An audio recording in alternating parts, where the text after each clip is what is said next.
नमस्कार दोस्तों, vision history circle में आपका स्वागत है। आज हम पढ़ेंगे यकृत के बारे में। बता रहा है यकृत क्या है।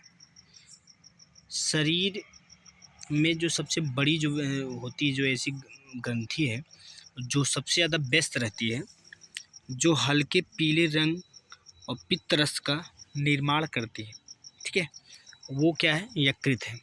कह रहा कि यकृत को जिगर या कलेजा एवं इंग्लिश में क्या बोलते हैं, लीवर कहते हैं, जो मानव शरीर का एक अंग है। यकृत केवल कशेरुकी प्राणियों में पाया जाता है, ठीक है। तो यकृत बता रहा है कि मनुष्य के शरीर का सबसे जो है इम्पॉर्टेंट और सबसे बड़ा भाग होता है। तो हम देखेंगे इसके बारे में। बता रहा है कि यकृत शरीर का सबसे बड़ा व सबसे व्यस्त ग्रंथि है, ठीक है। तो बहुत इम्पॉर्टेंट है ये, और इसके बारे में तमाम क्वेश्चन बनते रहते हैं बोर्ड एग्जाम में, ठीक है। तो यकृत शरीर की सबसे बड़ी ग्रंथि है और ये सबसे व्यस्त ग्रंथि भी मानी जाती है, और ये हल्के पीले रंग जो बता रहा है कि पित्त रस का निर्माण करती है, ठीक। आगे चलेंगे हम लोग। और ये कशेरुकी जो है, जो जंतु होते हैं, जो प्राणी होते हैं, उनमें ये पाया जाता है। कह रहे यह भोजन में ली गई वसा अपघटन में पाचन क्रिया को उत्प्रेरक एवं तेज करने का कार्य करता है। ये लाइन जो सबसे इम्पॉर्टेंट है, ये यानी कि जब भोजन को जब हम ग्रहण करते हैं, भोजन को ग्रहण करने के बाद जिससे क्या होता है ना, किसी अपक्रिया को तेज या धीमी करने के लिए, यानी कि इसको उसकी अपक्रिया को तेज कर दे या उसकी अपक्रिया को जो है थोड़ा स्लो कर दे, धीमी कर दे, वो उत्प्रेरक कहलाते हैं। उसी प्रकार से ये जो आपका जो पित्त रस है, यानी कि जो आपका यकृत है, यकृत से निकलने वाला पित्त रस है, ये जो है क्या करता है, उस भोजन को जो है पाचन जो होता है, भोजन के पाचन में बहुत ही कारगर होता है। या तो उसको तेज कर देगा या तो उसको कम कर देगा। लेकिन प्रॉब्लम इस बात की है कि ये जो है यह भोजन में ली गई वसा के अपघटन में पाचन क्रिया को उत्प्रेरक एवं तेज करने का कार्य करता है, ठीक है। ये बहुत ही इंपॉर्टेंट लाइन बता रहा बच्चा, ठीक है। आगे चलेंगे हम लोग। बता रहा है कि इसका एकत्रीकरण पित्ताशय में होता है, ठीक है। यानी कि इसका जो पित्त रस निकलता है, जो उत्प्रेरक का काम कर रहा है, ये इसका जो है एकत्रीकरण क्या होता है, पित्ताशय में होता है। यकृत करा कि यकृत अतिरिक्त वसा को प्रोटीन में परिवर्तित करता है। यकृत क्या करता है, वसा को प्रोटीन में परिवर्तित करता है। ध्यान दीजिएगा, कह रहा है कि यकृत वसा को क्या करेगा, प्रोटीन में कन्वर्ट कर देता है एवं अतिरिक्त कार्बोहाइड्रेट को क्या करता है, ग्लूकोज में परिवर्तित करने का भी कार्य करता है। ये एकदम इम्पॉर्टेंट लाइन बता रहा है, इसको थोड़ा सा आप लोग ध्यान से देखिएगा। ये बहुत ही इम्पॉर्टेंट लाइन बता रहा है, थोड़ा सा देखिएगा। कह रहा है कि यह यकृत जो है, यकृत यहाँ से लेकर के यकृत वसा को प्रोटीन में परिवर्तित करता है एवं अतिरिक्त कार्बोहाइड्रेट को ग्लूकोज में परिवर्तित करने का कार्य करता है, ठीक है। ये लाइन सबसे इम्पॉर्टेंट है, इसको थोड़ा ध्यान दीजिएगा आप लोग।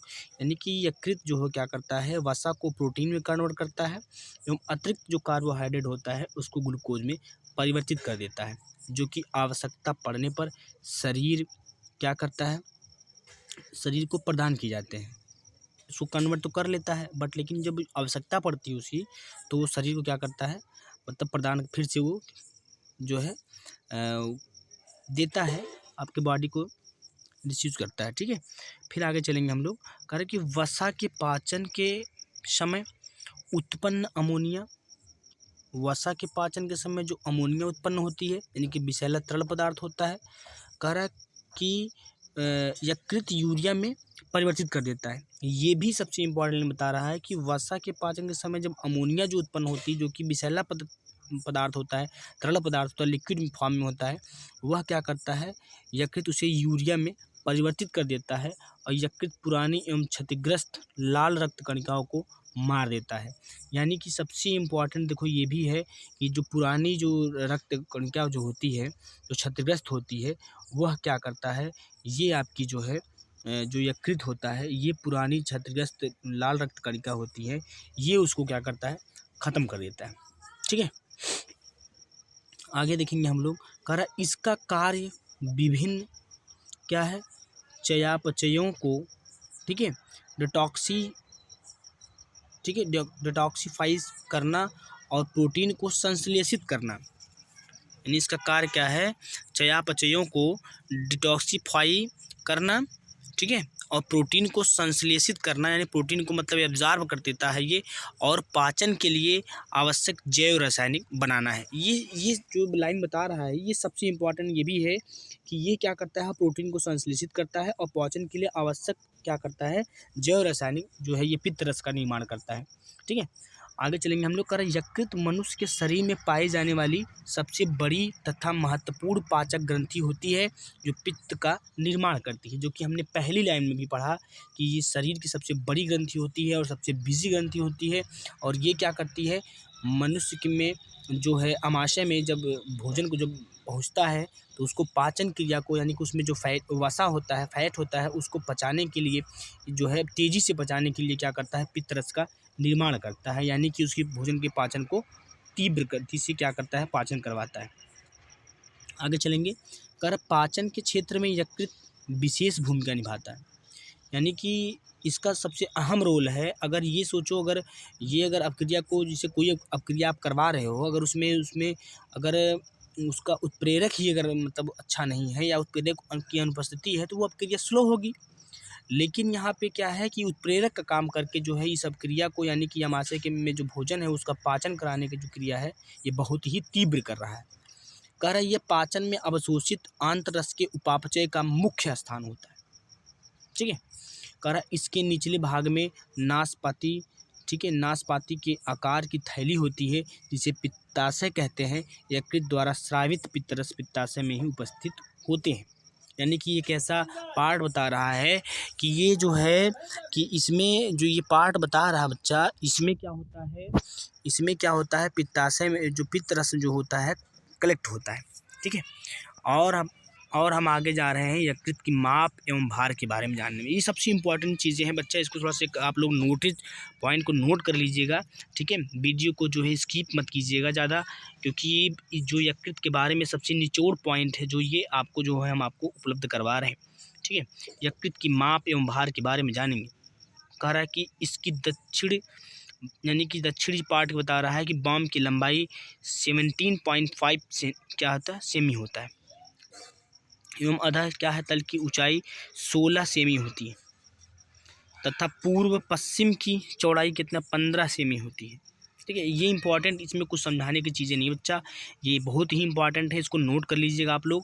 कह रहा है इसका भार शरीर के भार का लगभग 1/, क्या होता है, 50वां भाग के लगभग होता है।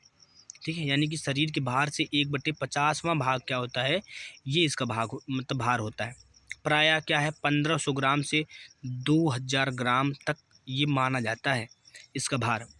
कर शरीर के भार से इसके भार का अनुपात स्त्री पुरुषों में एक ही होता है, यानी कि जो स्त्री और पुरुषों का जो अंतर अगर आप देखना चाहेंगे तो इसमें ऐसा कोई सीन नहीं है कि इसका अंतर अलग हो, लेकिन अंतर इसमें क्या होता है, एकदम सेम है, कोई अंतर नहीं होता है। कर परंतु वयस के अनुसार बदलता रहता है, जैसे जैसे व्यक्ति बूढ़ा होता है, जैसे जैसे व्यक्ति की जो है आयु जो है ज़्यादा होती है, उसे वैसे क्या होता है, इसका जो भार में अंतर पाया जाता है। कर बालकों में इसका भार शरीर के भार का लगभग 1/20 भाग होता है, जबकि आपने भी देखा कि अगर स्वस्थ व्यक्ति के अगर एक मतलब युवा अगर व्यक्ति को देखा जाए तो उसके शरीर का जो भार होता है लगभग 1/50वां भाग होता है। लेकिन बच्चों की तुलना में बताया जाता है कि ये बच्चे जो है इनके शरीर का जो है 1/20वां भाग होता है। अब यकृत की संरचना के बारे में पढ़ेंगे हम लोग, वीडियो को थोड़ा सा लाइक और शेयर कीजिएगा आप लोग। कह रहा है कि यकृत शरीर की सबसे बड़ी एवं क्या है, भारी ग्रंथि है। कह रहा है इसकी ऊपरी भाग जो होता है वह एवं अग्र सतह चिकनी और मुड़ी हुई होती है, यानी कि इसका जो ऊपरी भाग है यह क्या होता है, इसका ऊपरी भाग अग्र सतह चिकनी और मुड़ी हुई होती है, जो डायफ्राम में धंसी हुई होती है। देखिए, सबसे पहले तो आपको ये जानना बहुत ज़रूरी है कि ये जो यकृत होता है ये डायफ्राम के नीचे और अमाशय के ऊपर होता है। ठीक है, कह रहा है कि धंसी हुई होती है। यकृत मुख्य रूप से 2 लोब दायां और बायां में विभाजित होता है। तो यकृत के 2 पार्ट होते हैं, जो 2 लोब होते हैं, 2 खंड होते हैं, वो दायां व बायां होता है। कर इसका निर्माण दो मुख्य प्रकार की कोशिकाओं से होता है। उन कोशिकाओं के बारे में हम आगे पढ़ेंगे, डिस्कस करेंगे। कर यकृत कोशिकाएं, ठीक है, यकृत कोशिकाएं कर ये यकृत की मुख्य उत्सर्जी कोशिकाएं होती हैं। यकृत कोशिकाएं ये क्या है, यकृत की मुख्य कोशिकाएं होती हैं। कुफर कोशिकाएं ये यकृत क्या कर ये यकृतीय कोशिकाओं से पूर्ण रूप से भिन्न होती हैं तथा ये विशिष्ट तंत्र के अंतर्गत आती हैं, जिसे रेक्टिकुल्या और एंडोथीलियल, ठीक है, तंत्र कहते हैं।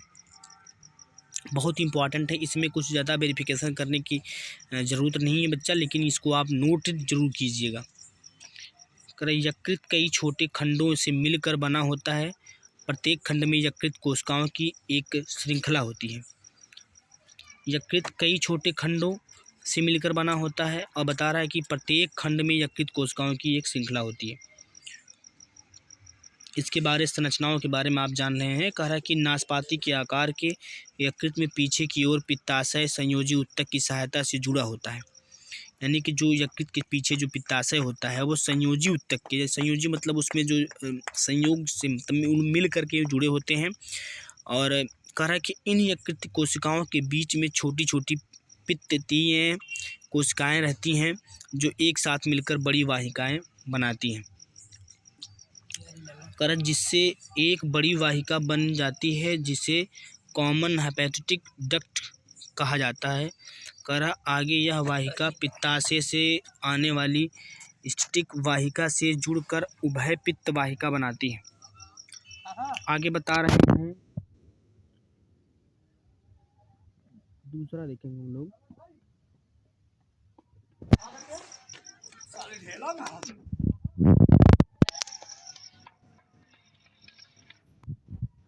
माफ़ी चाहते हैं।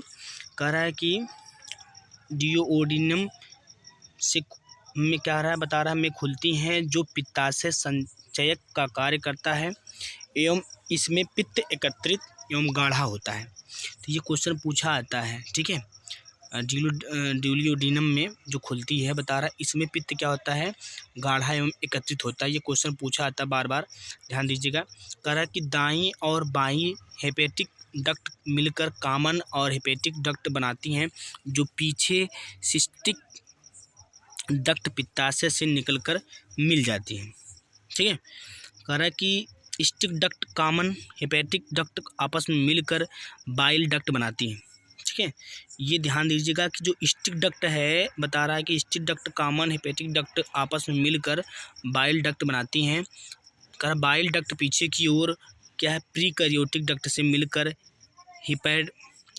हिपैटोपिक्रियाटिक एम्पूला बनाती हैं, ठीक है। कुछ नाम इसका अटपटा है बट लेकिन आप थोड़ा ध्यान दीजिएगा, ये क्वेश्चन पूछे जाते हैं ऑब्जेक्टिव क्वेश्चन में। कर यह एम्पूला डिओडिनम में खुलता है। एम्पूला की ओपनिंग यह ओडाई के स्फटिकटर द्वारा नियंत्रित होती हैं। यकृत की आधारभूत संरचनात्मक एवं क्रियात्मक इकाई हेपेटिक लियोब्यूल होती है, ठीक है। अब यकृत के जो कार्य हैं सबसे इम्पॉर्टेंट है, इसके बारे में हम लोग समझेंगे। यकृत के बारे में देखेंगे। यकृत मुख्य ऊष्मा उत्पादन करने वाला अंग है।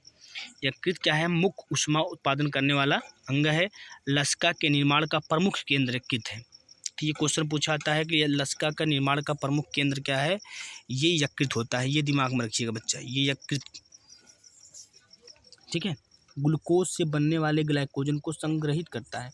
यानी कि अभी हमने पढ़ा था ना कि जब ग्लूकोज की क्या होता है, ग्लूकोज को ग्लाइकोजन में चेंज होता है तो ये क्या करता है, उसका संग्रहित करता है। कौन, यकृत। करा कि ग्लाइकोजन की आवश्यकता होने पर ग्लूकोज में परिवर्तित करके रक्त धारा में प्रवाहित हो जाता है। ये आप पढ़े हैं, आप जानते हैं कि इसमें ग्लूकोज को क्या है, ग्लाइकोजन में चेंज होता है। और ग्लाइकोजन जब ये आपके यकृत में ही संग्रहित होता है, लेकिन ग्लाइकोजन की जब आवश्यकता पड़ती है तो इसको कन्वर्ट कर देता है, फिर क्या है, ग्लूकोज में परिवर्तित करके। और इसको आप पढ़े थे रक्त में, इसको क्या है, रक्त वाहिनी, यानी कि जो उसका जो लसिका वाहिनियाँ थी, ये ले आकर के रक्त वाहिनियों में मिला देती थी। तो रक्त वाहिनियों में ही जो है फिर से जब ग्लूकोज की आवश्यकता पड़ती थी तो रक्त वाहिनियों में ये यकृत उसको मिला देता है। करा कि पचे हुए भोजन में वसाओं और प्रोटीनों को संसाधित करने में मदद करती हैं। पचे हुए भोजन में वसा और प्रोटीनों को संसाधित करने में यह क्या करती हैं, मदद करती हैं। आगे देखेंगे, रक्त का थक्का बनाने के लिए आवश्यक प्रोटीन का बनना, ठीक है, ये बनाती हैं। ठीक है, आगे देखेंगे हम लोग, कह रहा है कि भ्रूणीय अवस्था में या गर्भावस्था में यह रक्त बनाने का काम भी करती हैं।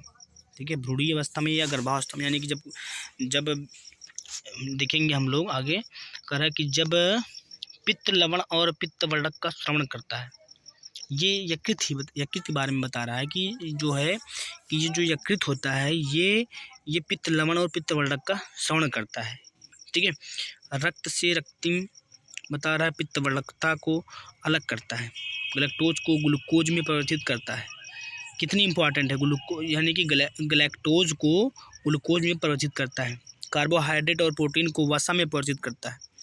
ये आप पढ़े हैं, हमने बताया था आपको कि कार्बोहाइड्रेट और प्रोटीन को वसा में क्या करता है, ये यकृत क्या करता है, इसको कन्वर्ट करता है। एंटीबॉडी और प्रतिजन का निर्माण करता है। ठीक है, यानी एंटीबॉडी और प्रतिजन का निर्माण मतलब उनसे सही से लड़ने के लिए क्षमता भी देता है। ये विटामिन B12 के संचय के लिए यकृत अत्यंत महत्वपूर्ण है। तो ये पूछा जाता है, ये क्वेश्चन बहुत इंपॉर्टेंट बच्चा, इसको नोटेट कर लीजिएगा, अंडरलाइन हम यहाँ बना रहे हैं तो इसको कर लीजिएगा। इस शरीर में विटामिन B12, ठीक है, संचित जो है इसका यहीं पे होता है।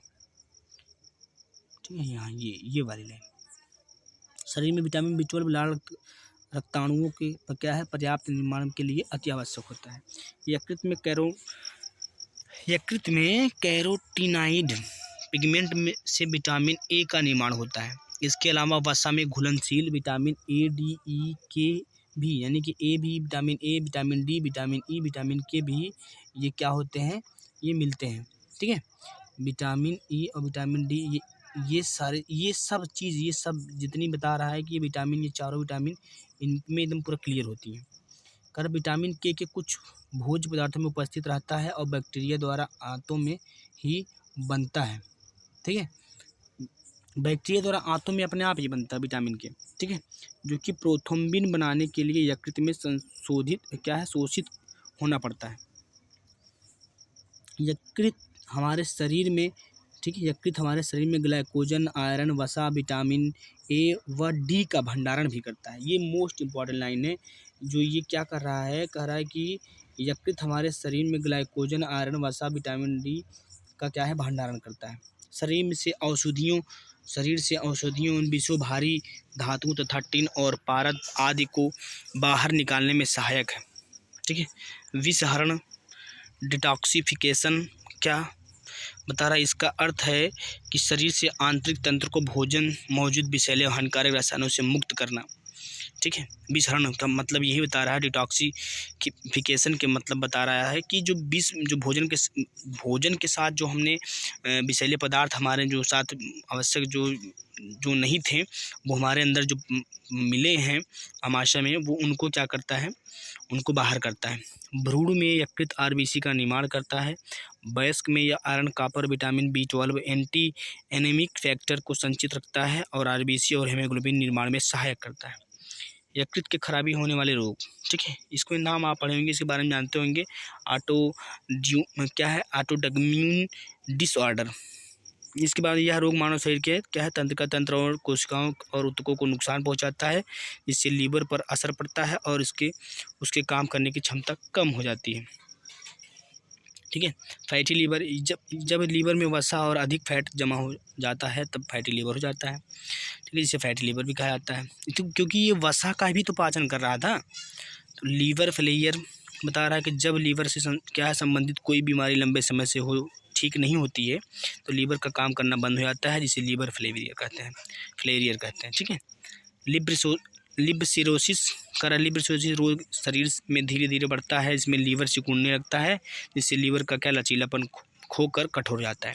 क्योंकि सिकुड़ता है ना वो जो लीवर होता है, बता रहा है ये कि वो जो लीवर होता है यानी कि यकृत जो होता है वो सिकुड़ता है, संकुचित होता है, फूलता है, फैलता है। तो इसमें जो है अगर वो ये बीमारी जब होती है, लिब्रेन क्या है, सिरोसिस, ठीक है। जब ये होता है तो इसमें जो है ये सिकुड़ने और फैलने वाला जो लचीलापन होता है ये ख़त्म हो जाता है। लीवर कैंसर ये बहुत डेंजरस बच्चा है, इसके बारे में थोड़ा सा देखिएगा। ये लीवर का कैंसर बहुत सामान्य होता है क्योंकि शरीर से विभिन्न अंगों का बहुधा यकृत में फैल जाता है। ठीक है, तो इसमें भी ये भी तो होता है, जो काट के पार्ट को अलग कर देते हैं। इसके बारे में देखो एक चीज़ वो बताएगा कि इस प्रकार लीवर में क्या है द्वितीयक कैंसर हो जाता है। यकृत का क्या है प्रारंभिक कार्सिनोमा कहते हैं और सिरोसिस से पीड़ित रोगियों से इसे पैदा होने की संभावना होती है। अब दिखाएंगे हम लोग आगे हेपाटो एन्सेफेलोपैथी। ठीक है, कह रहा है कि सिरोसिस में यकृत में अमोनिया की यूरिया में क्या है चयापचय करने में असमर्थ हो जाती है, जिसके कारण ब्लड में अमोनिया की मात्रा बढ़ जाती है। ठीक है, तथा क्या है अमोनिया सीनियस के लिए जहरीला होता है, अतः केंद्रीय क्या है स्नायु तंत्र के कार्य में बाधा उत्पन्न हो जाती है, जिसे क्या करते हैं हेपाटो एन्सेफेलोपैथी कहते हैं। ठीक है, अब यकृत से संबंधित महत्वपूर्ण बिंदु है, ये सबसे इंपॉर्टेंट है, देख लीजिएगा आप लोग। यकृत का वजन 1.5 से क्या होता है 2 किलोग्राम तक होता है। इसका पीएच मान लगभग 7.5 होता है। यकृत आंशिक रूप से तांबा और लोहा को संचित रखता है। ठीक है, जहर विष देकर मारे गए व्यक्ति की पहचान यकृत के द्वारा ही की जाती है। ठीक है, पोस्टमार्टम रिपोर्ट के अंतर्गत हम लोग इसे क्या है यकृत के माध्यम से ही पता करते हैं। यकृत द्वारा ही पित्त स्रावित होता है और यह पित्त आंत में उपस्थित एंजाइम की क्रिया को तीव्र कर देता है। यकृत प्रोटीन की अधिकतम मात्रा को क्या है कार्बोहाइड्रेट में क्या करता है परिवर्तित कर देता है और फाइब्रिनोजन नामक क्या है प्रोटीन का उत्पादन यकृत से ही होता है, जो रक्त के थक्के बनाने में मदद करता है। आगे देखेंगे हम लोग, कह रहा है कि हिपैरिन नामक प्रोटीन का उत्पादन यकृत के द्वारा ही होता है, जो शरीर के अंदर रक्त को जमने से रोकता है।